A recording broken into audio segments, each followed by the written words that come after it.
NASA headquarters. So, John, please get us started.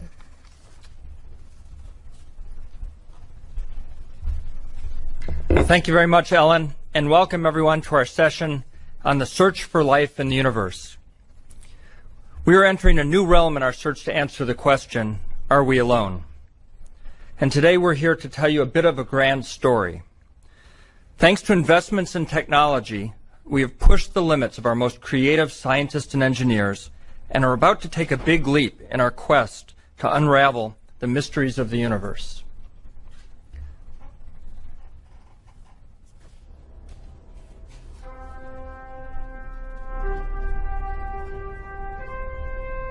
That next big step is the James Webb Space Telescope.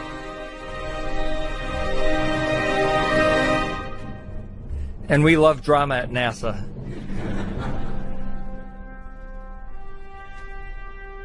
Coming in 2018, October 2018 in fact, the James Webb Space Telescope will transform our view of the universe. In Space 2018.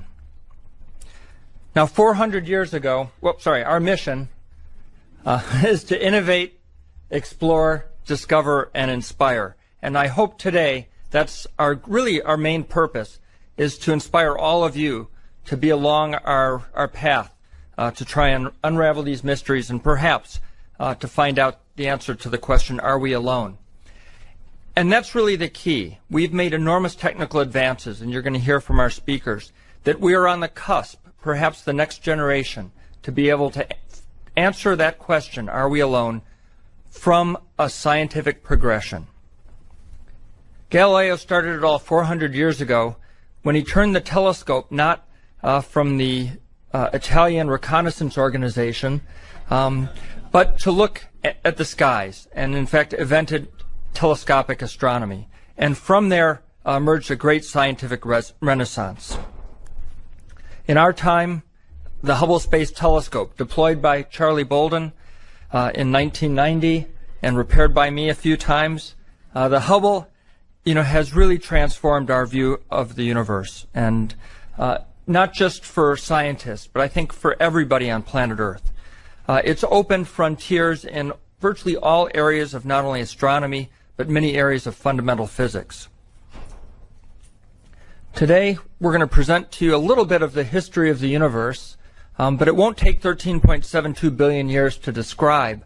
But I find it amazing that with relatively small telescopes, the Hubble is a 2.4 meter telescope in Earth orbit, we've been able to piece together almost this entire history of the universe, from just a few 100 million years after the Big Bang to the evolution of stars, galaxies, planets, our own planet, and the solar system that we live in.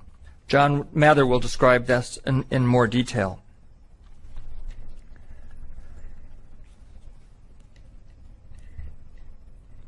Finding Earth's twin, that's kind of the holy grail. That doesn't mean the only place that we might find out whether there's life elsewhere besides planet Earth.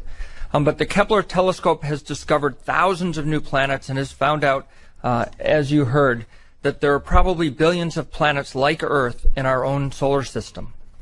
This is a picture of a system that Kepler discovered, Kepler 62, and in that system are several planets that could live in a so-called habitable zone where liquid water would exist, trying to look for life that's familiar to us. And Sarah Seeger will describe that in some more detail. What are we looking for? This is science. We're not looking for what Charlie and I might have been looking for on orbit, which were aliens coming to visit us. We're looking for signs of life on a planet around a nearby star. And what those signs might look like. Well, if we were looking at Earth, we would see signs of our sky, our blue sky. We would see signs of oxygen, of carbon dioxide, of sulfur dioxide from volcanoes, and we might even see signatures that there was plant life. And we see that by dissecting the light into its component colors. And Sarah will describe that in some more detail. Spectroscopy. Occasionally we have a chance alignment of a planet with its star, and light passes through the atmosphere, and it's some of that light that we can look at that will tell us about the characteristics of the planet. It's called a transit or transit spectroscopy. The James Webb Space Telescope may allow us to detect the presence of water around a very large planet, a rocky planet, a water world. To go the next steps, we want to look for biosignatures, not just of liquid water, but of the gases in the atmosphere, and perhaps leading to the discovery of life. Our investments may transform the way we approach this. The Space Launch System, for example, could provide us the capability to launch a much larger complex telescope, or perhaps to go investigate Europa. And instead of taking 7 years to get there, we could get there in an express of perhaps 3 or less years. We've seen some amazing things in our solar system. This is a view of part of Saturn and Saturn's rings from the Cassini spacecraft. And if you look closely, you see this pale blue dot. That's the Earth from 900 million miles away. Pretty amazing. It doesn't look like much, but by analyzing the light of the Earth from this distance, we can learn something about the planet, and Sarah will talk more about that.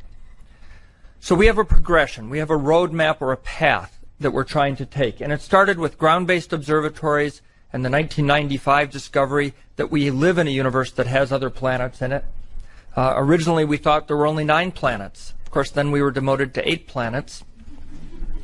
But with Hubble, the Spitzer, and the Kepler telescopes, we've really transformed our whole view of the universe. And Sarah will talk about that, but such that we now know that we live in a galaxy and a universe filled with planets. We're working on the Transiting Exoplanet Survey Satellite, which will survey our nearest neighbors. The James Webb Space Telescope, which will allow us to study those neighbors in great detail. We're also working on concept studies, and you'll hear from Dave Gallagher about that, of the WFIRST/AFTA telescope. And in the decadal survey was outlined a New Worlds telescope, a telescope of a new generation that might be able to actually answer that question, are we alone in the universe? These are not just dreams. This is what we do at NASA. We queue up things that some people say are impossible or that are dreams, and we make them reality. And with that, I'll hand it over to Dr. Mather.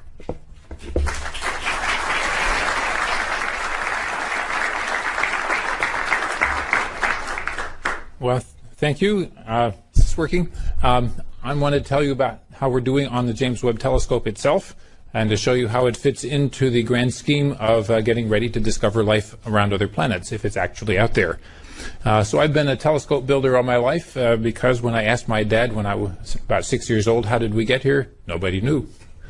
So how do you find out? You build telescopes. So I want to show you how we're doing it. So with our first chart here, I have an illustration from Edwin Hubble. That's him sitting with the big telescope, the Mount Wilson, out in California. It's a 100-inch telescope, basically the same size as the Hubble telescope that we now have in space. It took us more or less a century to catch up with being able to put stuff in space. He was able, with that telescope, to make that little picture that we saw on the lower right, which is a picture of the galaxies, how far away they are, and how fast they're going. So he was the first one to really know that this picture was correct, though a few other people had predicted it. But this was the discovery of the expanding universe. If somebody talks about the Big Bang Theory and they think it's kind of silly, well, we were forced into this. We saw it happen in 1929, and people were stunned. This was front-page news around the world, and we've been living with it and trying to understand it ever since. It's a very strange and amazing story, but it seems to be true. So we haven't got a better story. So now we are continuing the trend about building better and bigger telescopes and trying to figure out what else is out there. So here we have let's see if this is going to come out, a picture taken with the Hubble Space Telescope as the background, and here is the capsule history in the graphic. So, by the way, on this chart are 2 discoveries that earned Nobel Prizes. One is the little map that's on the left-hand side. You see that little green and blue speckly pattern? That was what was discovered by the Cosmic Background Explorer satellite and led to that prize of 2006 for our team. There's another one on here, which is 9 billion years later, where it says dark energy and accelerated expansion. That was discovered based on the Hubble Space Telescope as well. We now know there's something called dark energy, which means we don't know what it is, which is causing, quote, the universe to expand at an accelerating rate. So there's still plenty of mysteries on this chart. We have an idea about how this whole thing works. We have recognized evidence for dark matter in the universe, much more abundant than ordinary matter. And this story is pretty spectacular. Not to say proven completely, but it matches astonishingly well with the observations that we have. So we claim from the story that we're telling here and the formulae that go with it that we know the details of the universe within a few percent accuracy, which is really a truly stunning accomplishment for modern science, and it is entirely based on space astronomy that we have initiated here at NASA.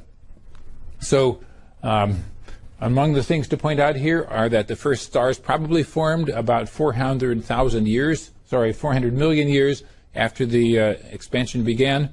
I would also like to point out that the Big Bang that we describe as a Big Bang is not like a firecracker going off in the corner, but is actually an infinite universe expanding into itself, probably without a beginning, although we talk about the beginning, and probably without an end.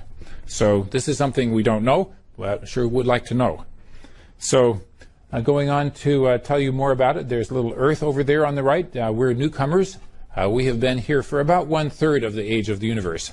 4.5 billion years for the age of the Earth, 13.5 for the age of the universe. So now I want to show you a nebula, which is somewhat like the nebula that we live in, the Milky Way galaxy. As you know, a galaxy is made of hundreds of billions of stars orbiting a common center, held together by gravity. Some of that gravity comes from dark matter, by the way, and we wouldn't be here without it. So if anybody thinks, well, dark matter, that's just an amusing thing those astronomers thought up, we wouldn't be here without it.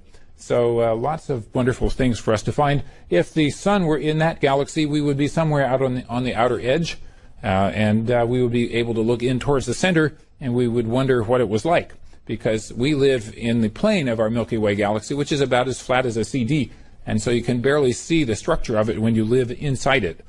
So we have to look at other people's galaxies, if there are indeed people out there, to think about what does it look like to be who we are.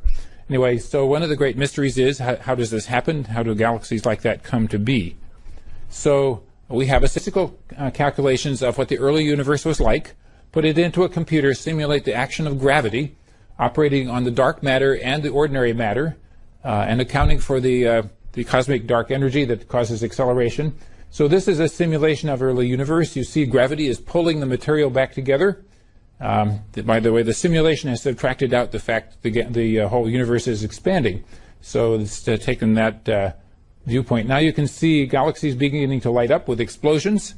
This is a totally spectacular process. We have black holes forming and drawing in material, sending out jets of immense intensity. All of these things happened in the early universe much more frequently than they do today. If there were people or intelligent beings back there to witness this event, it would have been a very, very spectacular event for them to think about. By the way, there were chemical elements of life being produced in these explosions, so we could imagine that life was possible within a few 100 million years of the original expansion. So here we're running along to the universe is almost 9 billion years old in this simulation, and it begins to settle down, and that's an interesting time because that's about when the solar system was formed also. Here it's beginning to settle down. The universe becomes quiescent, and the solar system forms. So imagine, if you could, that we tell whether this picture is true.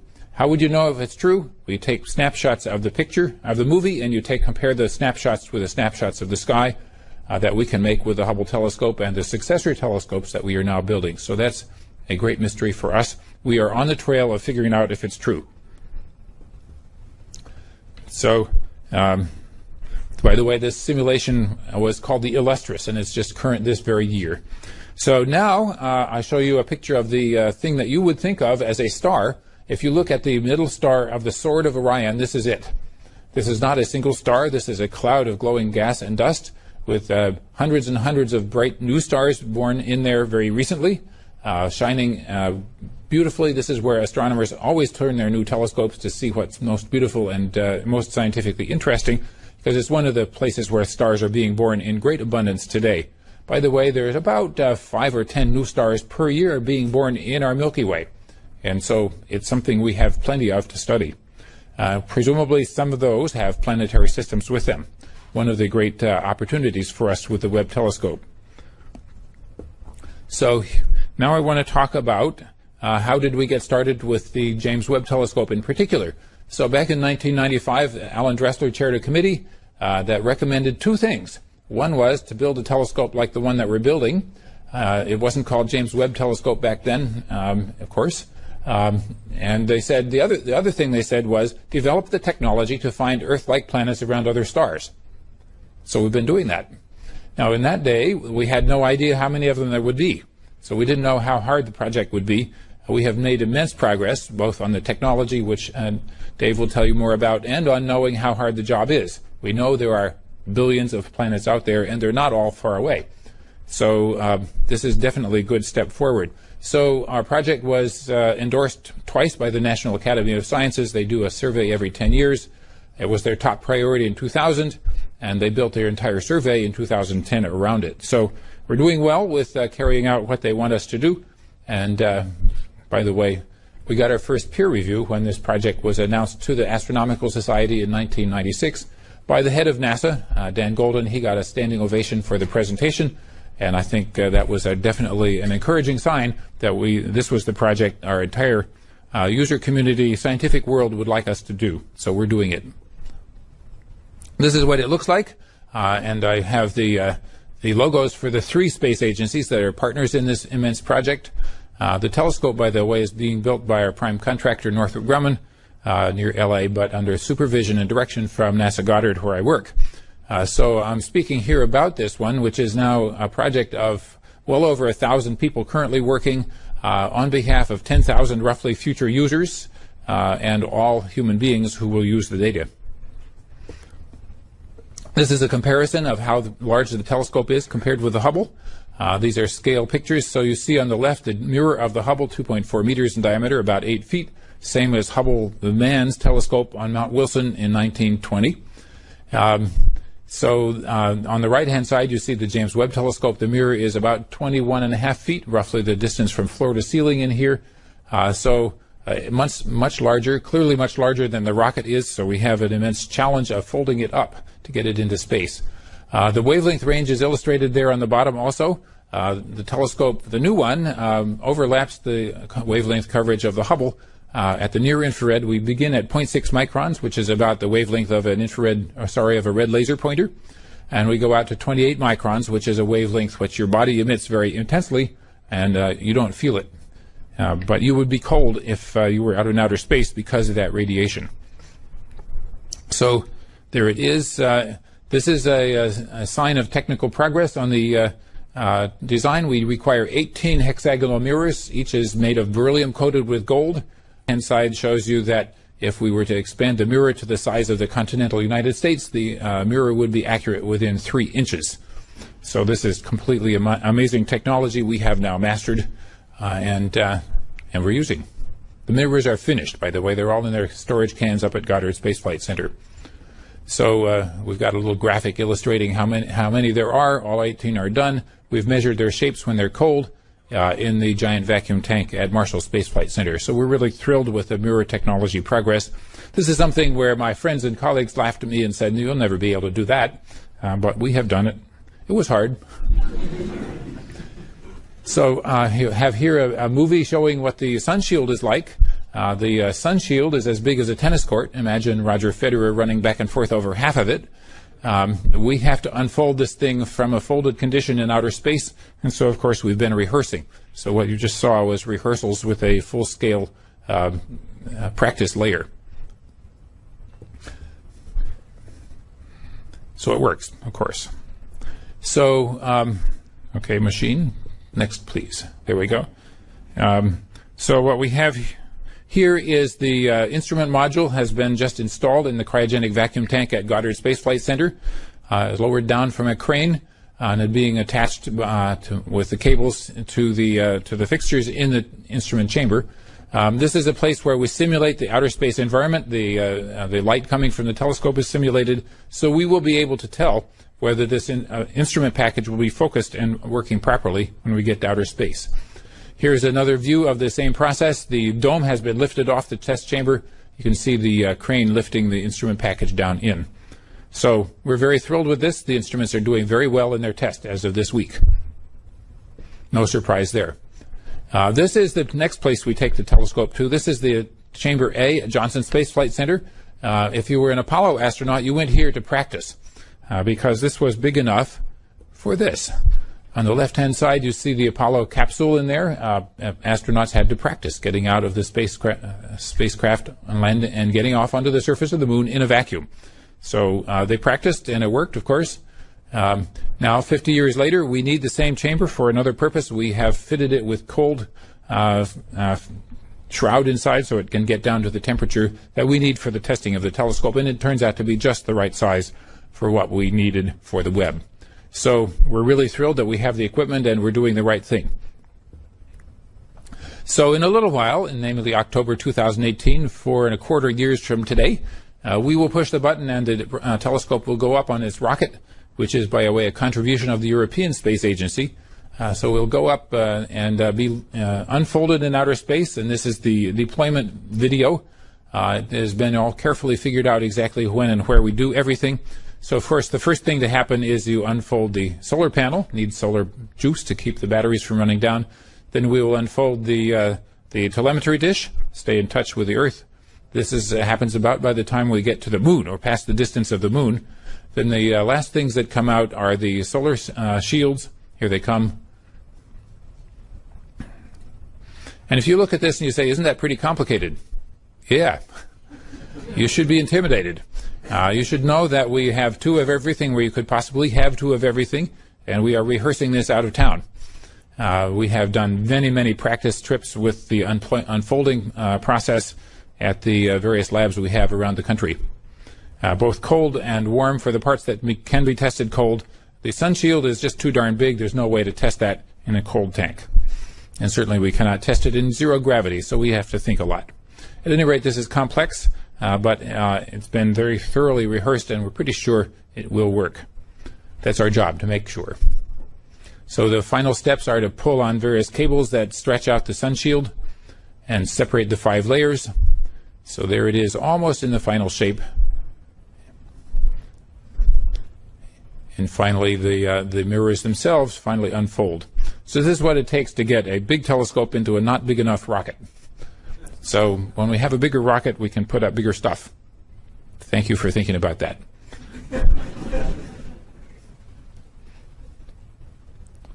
And of course, you can also imagine when we have astronaut capabilities in deep space, we'll be able to make sure the telescope keeps on working longer. Anyway, there it is. It's finally in the right shape. It's not focused at that point. It takes another couple of months to cool down and be focused.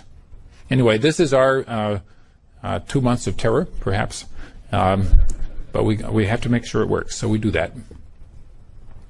So just to wrap up, to show you an illustration of some of the things we're expecting to see and to tantalize you with what we'll be able to ask questions about. And this is looking back towards the earliest moments in the universe. This is an expansion of the Hubble telescope picture. Imagine that the real one is much sharper, like this, with many more galaxies in it. So this tells you that there's an awful lot more to know than what we can see today, looking back towards the earliest moments of the universe.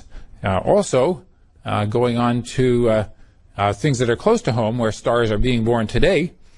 This is a dust cloud with a star being born inside, as seen by the Hubble, using first the visible camera and then the infrared camera on Hubble. So there's a little star in there making planets, probably. We'd like to know. So we will definitely be pointing the Webb telescope over there to see about planets and learn how systems like the solar system may be formed. It's not the only thing we'll be doing, but I think this is time for me to hand over to our next speaker so she can tell you how we will be using these telescopes to search for the origin of life. There we go. Quarter at that aesthetic piece of equipment, which I'll be talking about a little later. Back to the image of it's a real photo of a dark sky. And every star, just to remind everybody here that every star in the sky is the sun, and if our sun has planets, we naturally expect those other stars to have planets also, and they do. In fact, if you're so lucky to go out to a dark sky and ask and wonder how many of those stars that you see have planets, it turns out that it's basically every single one. Astronomers have found, statistically speaking, that every star in our Milky Way galaxy should have at least one planet. That might not be surprising if you think logically, but what is surprising is that all of these planets, they're so very different from our solar system. Our own Earth is actually extremely hard to find. And so in the short term, we have mostly found planets that are unusually not like our solar system. For example, planets Jupiter size or Jupiter mass where Mercury should be. Hot super Earths that are so close to their star that their surfaces are likely hot enough to melt rock. Planets orbiting 2 stars, and we have this list of incredible discoveries made by astronomers in various ground and space-based telescopes everywhere.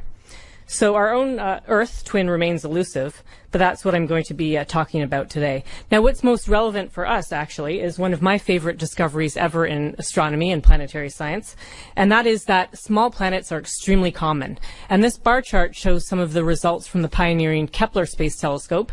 It shows you on the left axis fraction of stars with planets, and it says periods less than 50 days, but that number is now increased to a couple of hundred days. On the bottom, it shows planet size relative to Earth, and the cartoon picture just reminds you, the images actually remind you of the relative sizes of Earth and Jupiter. Now, I want you to just focus on the relative heights of those bars, and if you look at the far right, you'll see that Jupiter-sized planet at 11 times Earth radii. There are hardly any, actually, very few, compared to the bins that have these planets that are 1 to 3 Earth radii. And essentially what this is telling us is that small planets are extremely common. And we don't have super hard exact numbers for you, but it may be as high as 1 in 5 sun-like stars may have a planet that is favorable, not too hot, not too cold, but just right for life. And in fact, when we talk about the search for life beyond our solar system, we first fixate on the so-called Goldilocks zone or habitable zone, illustrated here very roughly in green. This schematic shows you reminds you of part of our solar system. Mercury, Venus, Earth, Mars, and Jupiter, and the other planets aren't shown. And I just want you to know that in this so-called Goldilocks zone, it's not too hot, not too right, not too hot, not too cold, but just right for life. And small rocky planets are heated by their star from the outside. And so it's this distance from the star that really sets the temperature. And I just want you to know for those astronomy buffs here that astronomers are hotly debating the boundaries of this curve right now. What makes the planet habitable? And what the main problem actually is, it's the greenhouse gases in the planet atmosphere. Just like here on Earth, the distant planets, the exact composition and the amounts of gases will actually make the planet hotter or colder. So what we're going to do to search for planets is we want to be that may have life on them. We want to be able to look at the atmosphere to assess the greenhouse gases and assess the surface temperature, and even to look for biosignature gases, which are gases created by life that fill the atmosphere that we could detect remotely by space telescopes. And we have two-pronged approach. This decade, we'll be searching for super-Earths transiting small stars. And to start with, in 2017, NASA will launch the Transiting Exoplanet Survey Satellite, TESS. This is an MIT-led mission that consists of, you can see in the image, the illustration, 4 very specialized telephoto lenses that are really not all that huge. They have big baffles, and they will have about 24 by 24 square degree field of view for each lens. And TESS will do an all-sky survey and look at hundreds of thousands of stars for thousands of planets. The prime return will be small rocky planets transiting small stars. Those are what are our easiest ones to find so far, and among these will be the closest 1,000 small stars that will be a source list for the James Webb Telescope to look at in more detail. And what the James Webb Telescope will do, it will find what now is actually a standard approach to studying exoplanet atmospheres. And you can see in the cartoon image on the left, a planet transiting the star. If a planet is very specially aligned, it will go in front of its star, as seen from the telescope. And you see a small drop in brightness of the star. We don't see any stars other than our sun spatially resolved in that detail. And the cartoon on the right is illustrating what happens when the planet is in front of the star. Some of the starlight shines through the atmosphere. And if we do it right, we can actually pick up the gases from the planet that are imprinted on the atmosphere. And we hope to do all of that, we plan to, with the James Webb Space Telescope. And what we hope to see is a spectrum that looks something like this. What this is, it's wavelength, absorption as a function of wavelength. And just so you know, for the people who aren't experts in spectroscopy, if we can't see gases in the atmosphere, if there's a cloud blocking the planet, or if there happens to be no atmosphere for some bizarre reason, this would be a straight line. So we're looking for deviations from a straight line with a special imprint that will indicate liquid water or other things. Now, about the TESS and James Webb combination, James Webb Space Telescope was not designed to actually find signs of life on another planet. And I do get asked all the time, what are the chances that the James Webb will find signs of life? And so I will answer it in two ways. In one way, we have to get really lucky. Every small star has to have a planet in its habitable zone, and each of those planets, most of them would have to have life, and most of that life would have to actually generate a byproduct gas that could fill the atmosphere. And the second way that I'd like to answer it, which I'd like you to walk away with, is that with the James Webb, we have our first chance, our first capability of finding signs of life on another planet. Now nature just has to provide for us. So to make sure we beat the odds, we want to follow the next approach, in parallel investing in a more futuristic way. And that way we want to search for Earth-like planets orbiting sun-like stars. We all are kind of self-centered. Here we call it terracentric.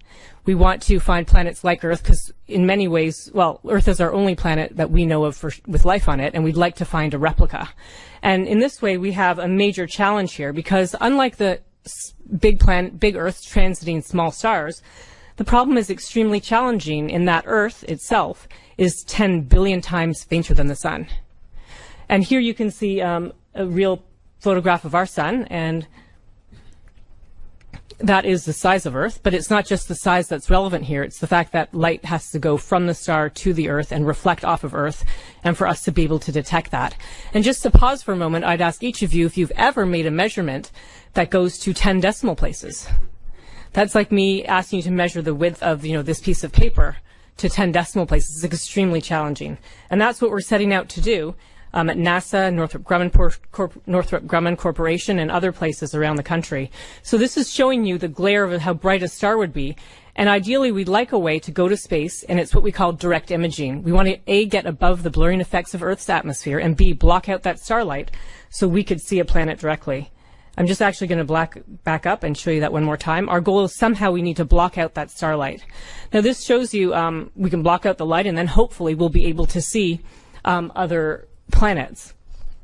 And I just want you to see that we have this star shade, and the goal would be actually to block out the starlight so we can see the planet directly.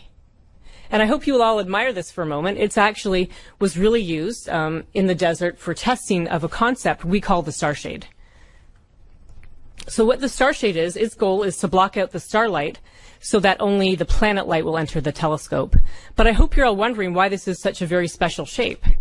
And actually the reason has to do with diffracted light. And this is my only professorial slide here, but I want you to be able to walk away with something that I think you'll find interesting.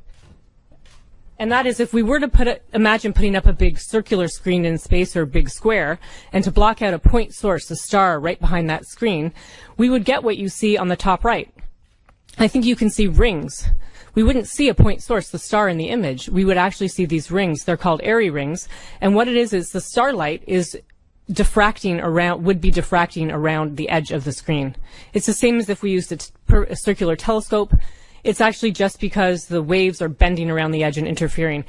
We give an analogy, it would be like dropping a pebble in a pond, and you see ripples, those water waves. So how can we handle this when the first of those light waves is 100,000 times brighter than the planet we're looking for? Well, the answer is to have a very specially shaped screen. And you can see in the bottom left there a kind of a star-shaped. And the equivalent image you would get with that screen and a point source star is the one on the bottom right. And in this case, the analogy is like dropping a pebble in a pond. When all of a sudden, all around the pebble, it would be so perfectly smooth to 1 part in 10 billion. And all the waves would be pushed away at the very outer edges, going crazy. And that's the basic concept, a special shape to handle diffracted light so that it works to your advantage. So here's the concept of the star shade. A telescope and star shade could launch together with the petals unfurling from a stowed position and a central truss expanding and snapping the petals into place. In fact, that truss has heritage from large radio deployables. These petals have to be manufactured to hundreds of microns, and the star shade itself is tens of meters in diameter and would have to fly tens of thousands of kilometers from the Space Telescope. Right now, NASA is sponsoring a detailed study, and the team members of a team that I chair, they're all out working very hard now to put the exact details together mechanically, thermally, and the heritage story of the star shade. So we're making a lot of progress here. And there are other ways to block out the starlight from space, and we'll hear more about those in a moment from, more about those in a moment from Dan Gallagher. Well, this was just to remind you that we want to actually see the planet directly and break up the light, and to see the spectrum to look for biosignature gases and water vapor and other things that indicate that the planet would be a terrestrial planet. So to finish, I just want to show you this image of Earth. It's Earth as seen from the Voyager 1 spacecraft at 4 billion miles away. Because when all is said and done at the end of the day, to the rest of the galaxy and universe, our Earth is just an exoplanet. And so we want to find another planet to understand what our place is in the cosmos. And I want you to know that we're all here today because we believe we're very, very close in terms of technology and science and actually finding the other Earth and our chance to find signs of life on another world. Thank you.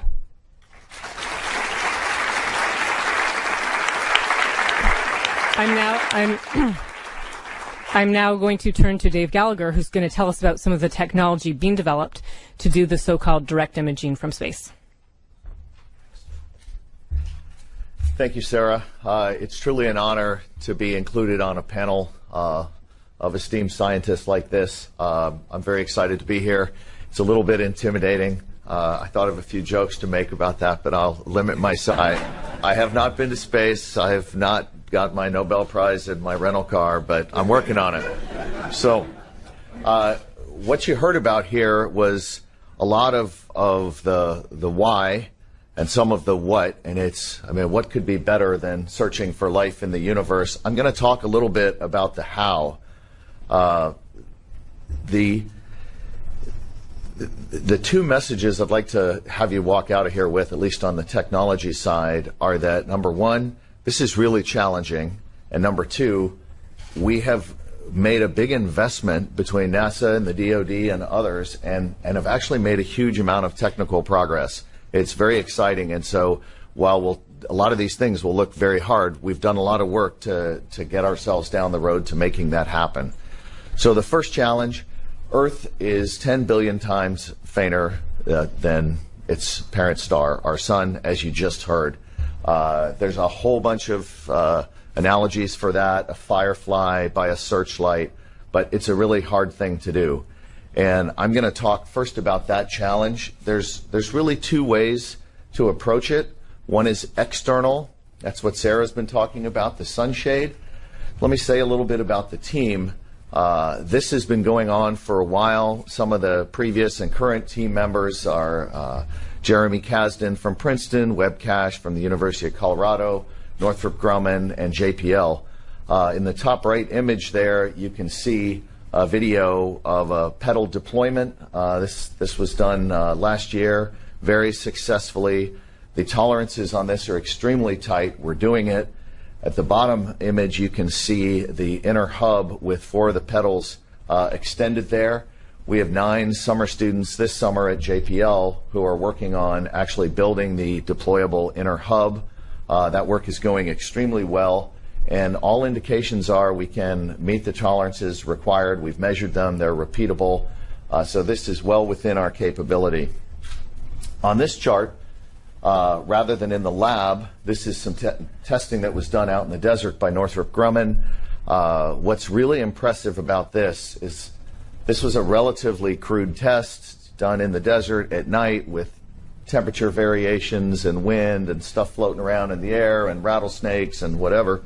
And we've actually been able to demonstrate contrast ratios extremely close to what we need with the star shades. This is a small scale star shade separated by about 2 kilometers, and it really works. So, the first slide was showing you how this works in the lab, that we're measuring and demonstrating that, and this is, proof that, again, exceeded our expectations given the test conditions. So that's the external way. So now from the large to the very small. There is another way to block out the parent light, and that's using an internal occulter, also known as a coronagraph. The cartoon at the top left is a simplified illustration of our high contrast imaging testbed at JPL, where we allow scientists to come from around the world with various types of coronagraphs, or essentially masks. So when you think about that star shade on a large scale blocking the light, the coronagraph is doing it on a very small. Bounces off a deformable mirror.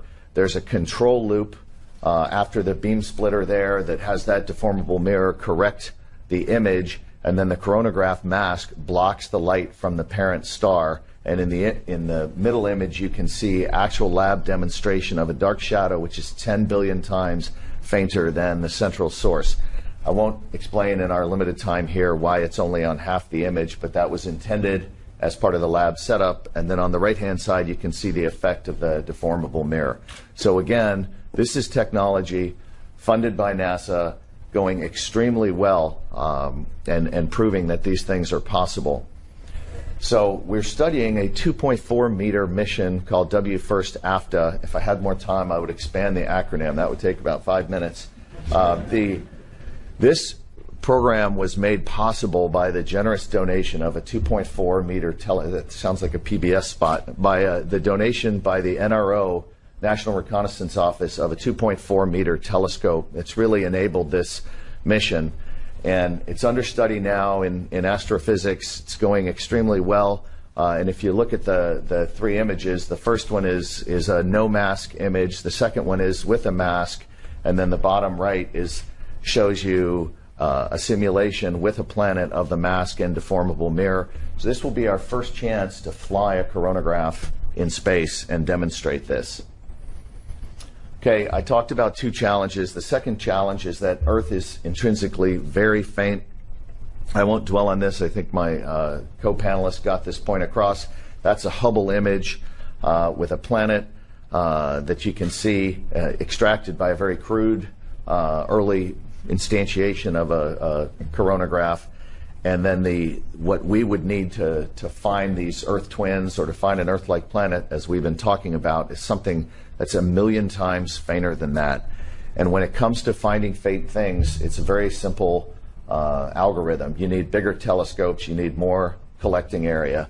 James Webb is leading the way in increasing the collecting area. As you've seen, it's our biggest telescope yet, and mirrors are built. Everything appears to be working perfectly, and we're well on our way to success in 2018. The search for life is going to require even larger, lighter space telescopes. So you can see the evolution from Hubble to James Webb to an artist's conception there of a 16-meter space telescope. In green is the ratio of the launch mass to the collecting area of the telescopes. So the message is you got to get bigger, and to do that, you got to get lighter. One of the ways we do that is with very lightweight replicated optics. Sitting over there in the case is what's called an advanced hybrid mirror. Northrop Grumman has built, that's about a 1.2 meter hex segment. These are lightweight silicon carbide mirrors that are actuated and have a very, very fine nanolaminate foil across the top, kind of the composition of heavy aluminum foil. These have been built, proved out, the technology matured up to a very high level and essentially ready to go. At last, expanded there for you is just to show you a couple of concepts for larger space telescopes. There's a 9.2 meter and a 16.8 meter version. Those are being studied. There's a lot of promise in both of them. You can see a lot of large deployments required, but we'll have a lot of confidence because of the work done on James Webb as well as the technology work being done now.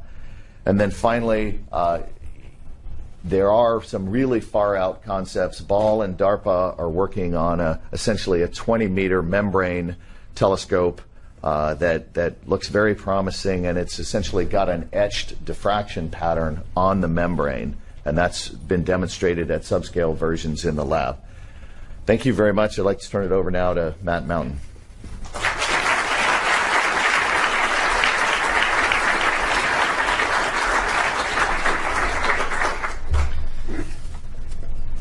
So let's bring this to conclusion. So here is the challenge before us. How do we find Earth 2.0?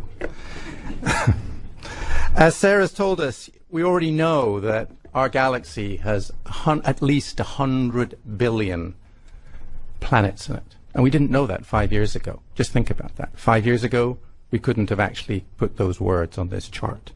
That's what Kepler and NASA has done for us. We actually know now what life might look like. We know life can actually imprint itself on the atmosphere of planets going around other stars. This is what a living planet looks like. We actually know where all the stars are. Here are all the stars nearby to us within 200 light years. This is every single star within 200 light years of the sun. We actually know how many stars live a long time, between 5 and 10 billion years. That's where we have to look. It took 4.5 billion years for us to arrive here. We actually have done the census. Kepler has actually done the census of how many planets there might be in our galaxy. And what we've learned is remarkable. Between 10 and 20% of stars have Earth-like planets, or at least Earth-sized planets, in that amazing zone called the habitable zone, the Goldilocks zone. Not too hot, not too cold, just right. So, let's take those statistics, take that census data, and let's do the discovery. Here are all those stars.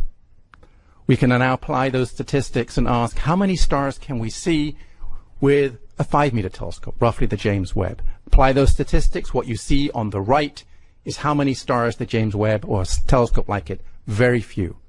How lucky, as Sarah said, do we feel?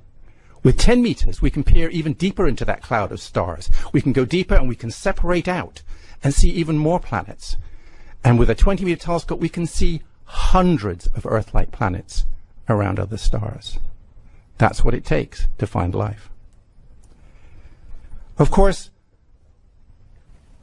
this is a hard problem, but NASA has been very good at doing these hard problems. NASA's ability to launch great telescopes like the Hubble and soon the James Webb.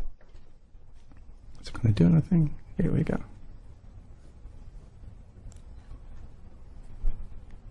Oh, all right, we'll stop there. There we go. That's what, but to actually, and we may find liquid water. We may be really lucky. But to find evidence of actual life is going to take another generation of telescopes.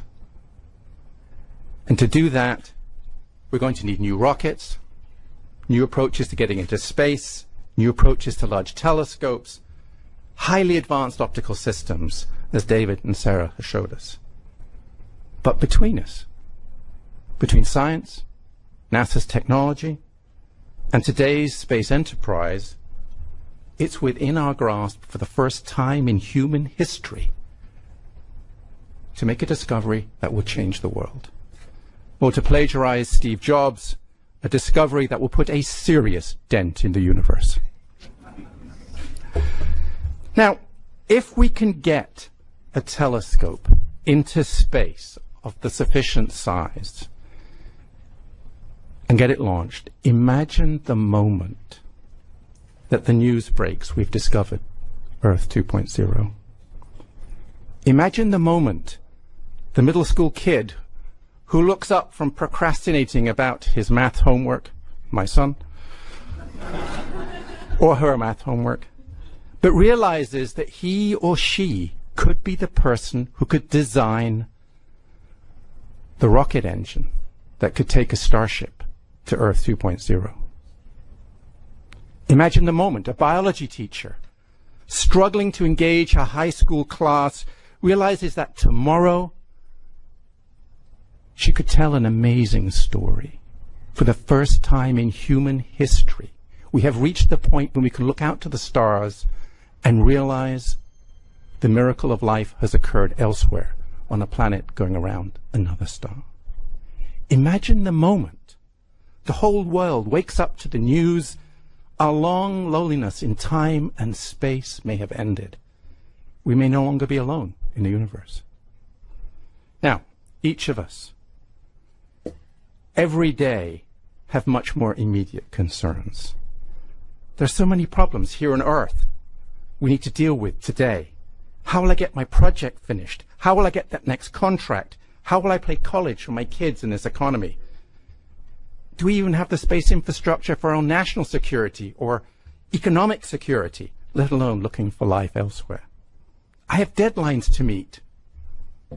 Do I really have time to think out of the box? Could we use those technologies those crazy scientists want for other things?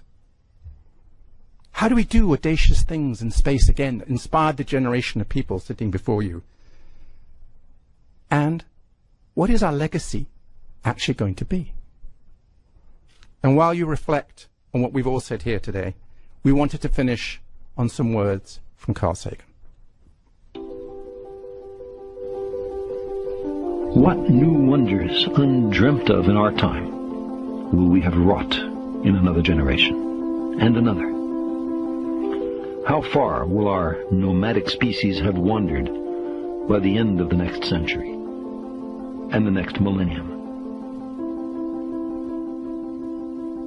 Our remote descendants, safely arrayed on many worlds through the solar system and beyond, will be unified by their common heritage, by their regard for their home planet, and by the knowledge that whatever other life may be, the only humans in all the universe come from Earth.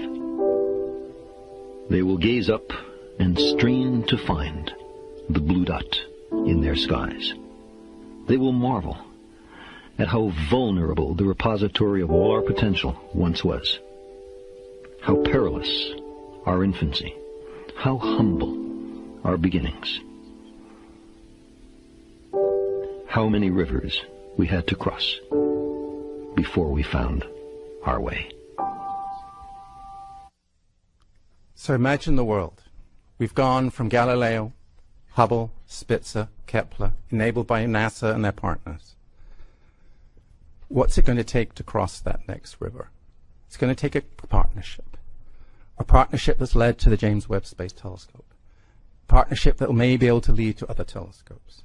Putting together the partnership that can find Earth 2.0 is a challenge worthy of a great generation. Thank you for listening to us. And Ellen, over to you.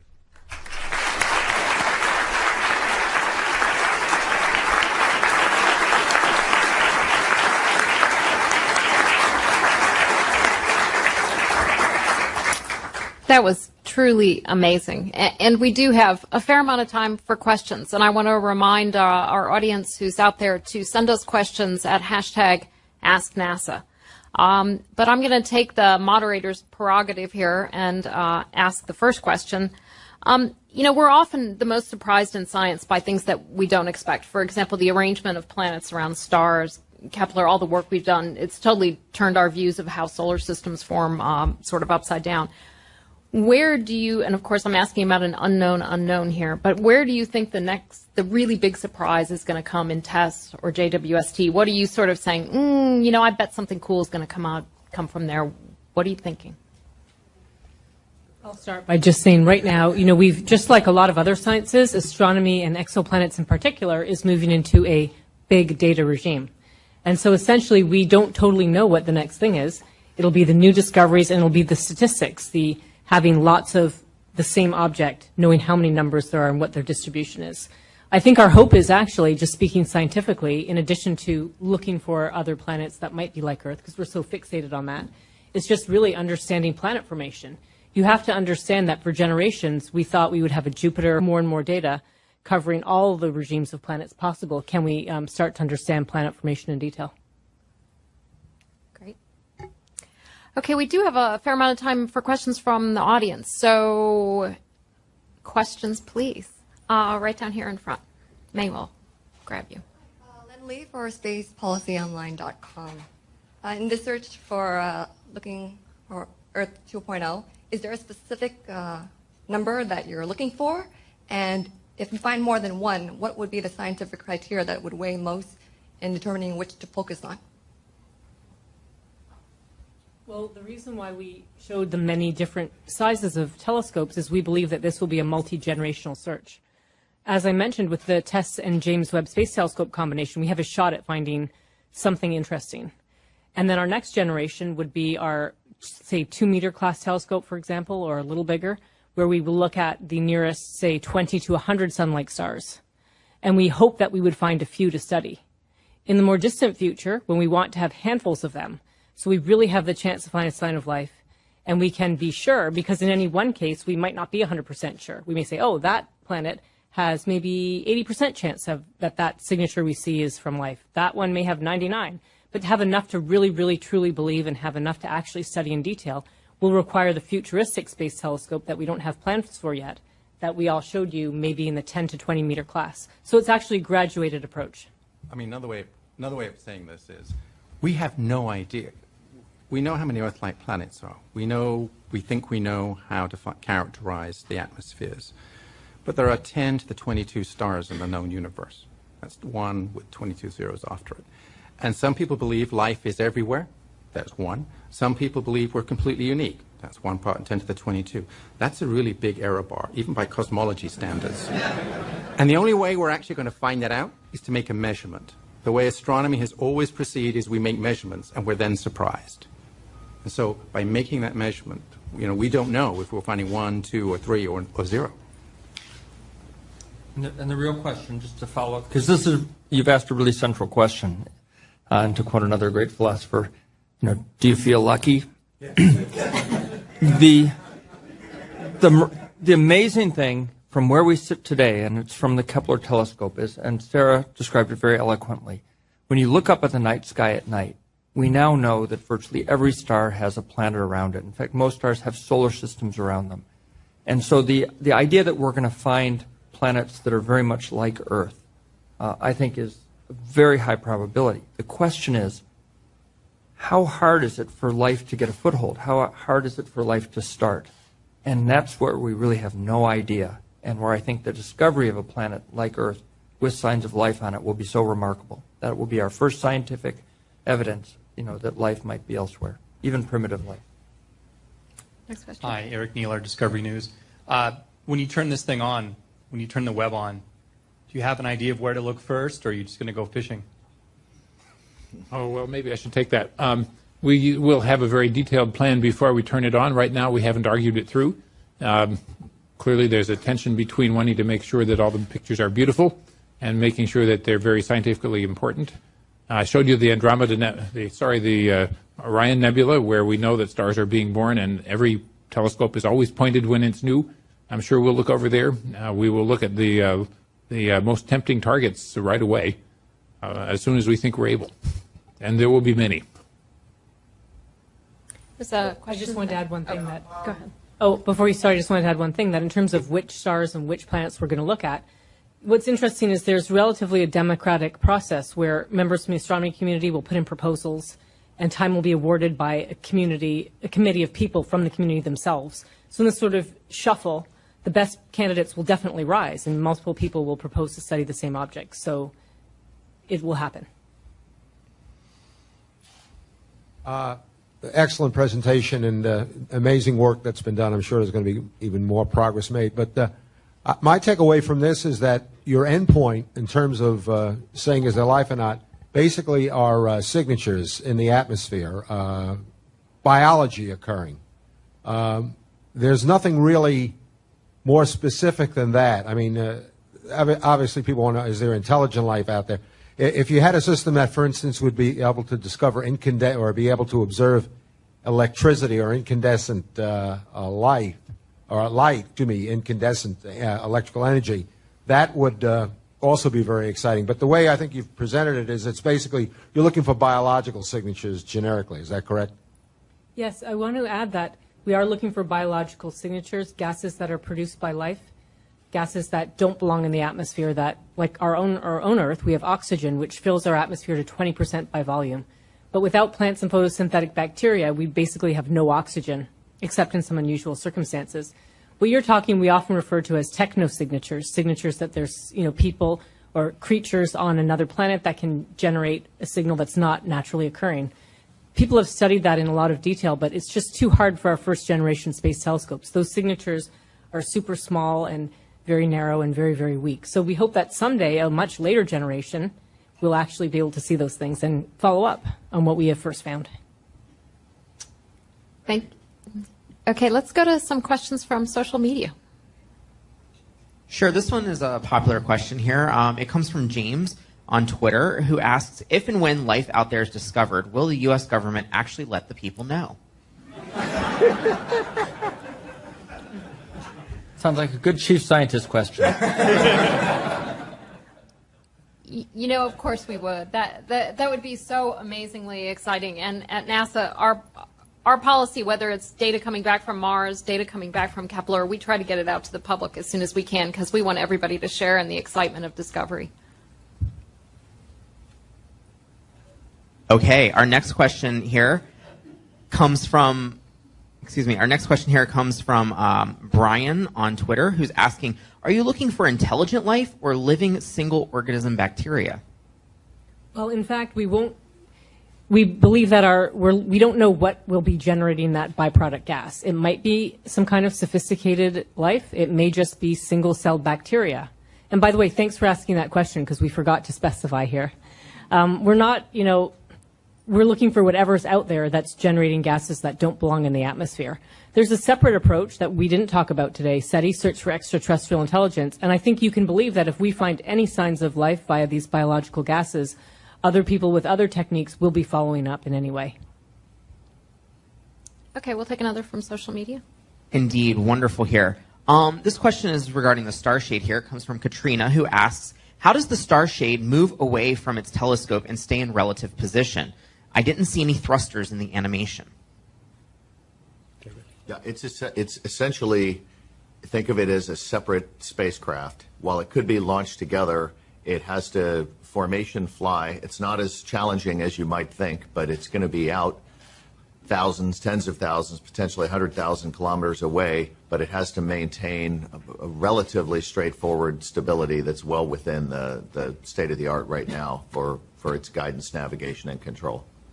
Right, and I forgot to say at the end of my presentation that the object back there in the corner, it's a prototype petal, one that was shown in one of the pictures. And so I guess we need an animation in the future that shows the spacecraft bus with the thrusters and other things that actually the star shade is attached to.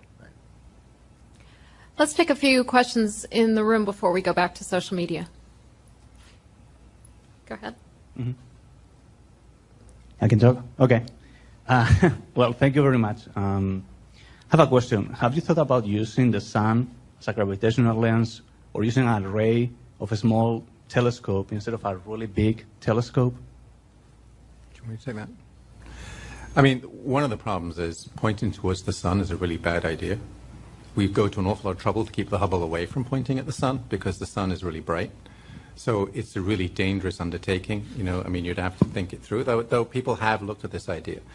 The problem with the array of telescopes is it gives you the angular resolution, but it doesn't give you the collecting area. We're trying to solve two problems. One, how do you separate the star from the planet? That's where an array of telescopes can work. The other problem is, how do you detect something which is fainter than the faintest galaxy in the Hubble deep field?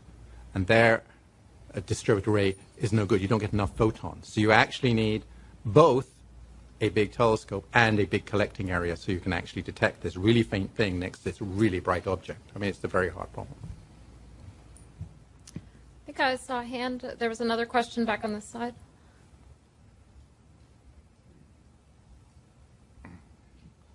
My question is, what words of inspiration can you offer future generations that are going to lead the journey to find Earth 2.0? Well, I think the first thing is if you look at us up here on the podium, this is not going to be our telescope. We're the age of the Hubble Space Telescope. You haven't known a world without the Hubble Space Telescope. The next generation, which is going to be very exciting, and a telescope you may use someday, and I know Sarah will use, is the James Webb Space Telescope, and that gets us very close. And who knows? Maybe we're very lucky. But that next generation telescope involves technology. It involves a lot of hard work and the things that we've talked about. And that's something that you can be a part of. In fact, maybe the critical inventor for the optics or the technology, the electronics, or the wavefront sensing and control that will enable such a rocket. Or how are we going to package a 20-meter telescope into a smaller rocket. Perhaps even the astronaut who will assemble it in space. Another way of saying that is if you want to work on something really hard, really complicated, that would change the world, this is the project.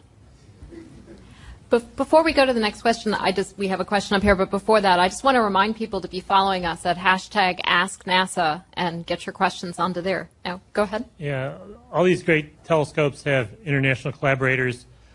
What's going on elsewhere, overseas, great telescopes that don't have NASA as the lead partner? Or do they all involve everybody since they are so expensive? Well, really, the observatories that we've built, the great observatories, Compton, Hubble, Chandra, Spitzer, have been international collaborations. And the James Webb Space Telescope, with our partners with the European Space Agency and the Canadian Space Agency, are wonderful examples where the world has come together. And the U.S. is the leader in large space telescopes and space astronomy, something we're very proud of. But we're even more proud that we've always done it in partnership. And I think that is the wave of the future.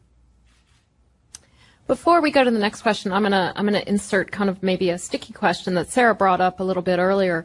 When we look for life in our own solar system, we're really focusing on Mars because Mars maybe at one point was in that habitable zone. We think Mars is the most likely place where life could have developed here in our own solar system. But also in our solar system, we really want to go to Europa and find out, is there life under that icy crust on Europa? We look at places like Enceladus, like Titan, not really in a conventional habitable zone. And Sarah, you mentioned the fact that habitable zones are a little bit hard to get your head around. Right. Well, in exoplanets, we're only focused on what we can see by remote sensing. And so if there is a Europa-like world, let's say a water world, or an ice-capped planet that has liquid oceans underneath, we won't see signs of life on those. But we're not worried about it because stars are plentiful and planets are plentiful. And so we believe that there are the right combinations out there for us. And I'll just add that we're just on the cusp of releasing an announcement of opportunity for instruments for a future Europa mission. And so for the listeners in the audience and on the web, stay tuned very soon. Great. I think there's a question down here in front. Yeah, I was just curious, all the excitement of people now looking for life elsewhere, was there a point in the scientific community, was there a discovery that sort of turned people's scientists' minds to saying, you know, I really do think there's more out there, we're not alone? Or did different scientists come to it through different discoveries, or was there one, you know, sort of tipping point? Well, I'd like to say there was one tipping point. If I may, we talked a bit about transiting planets, when planets go in front of the stars seen from the telescope. Well, a number of planets had been discovered, maybe 30 or 40, by a different technique called the wobble method. It's not so relevant. And we started to understand as a community that planets could be quite plentiful and in all sorts of crazy orbits. But there were many people, because in science we're supposed to give each other a hard time. It's our job to, when there's a discovery, push back and make sure it's real. And there's a large part of the community, probably most of them, who believe that the planets weren't planets, it was some effect of the star. And so I believe a defining moment was when two independent planet-binding techniques saw the same planet. And it was basically incontrovertible that, yes, planets exist around other stars other than the sun. Yes, planets are in unusual orbits. And wow, we could find something so challenging, the universe is now open for us. I think there are 2 points. One, and Sarah was actually responsible for this, one was we realized that planets did transit, but then we also realized from space, and this is something we never anticipated, first with the Hubble, then with Spitzer, was that we could actually measure the gaseous constituents of exoplanets, big Jupiters, but we actually could see methane and oxygen and sulfur. Couldn't see that before. And the second breakthrough was the realization with Kepler that there are 100 billion planets out there. I mean, as I said, 5 years ago, we couldn't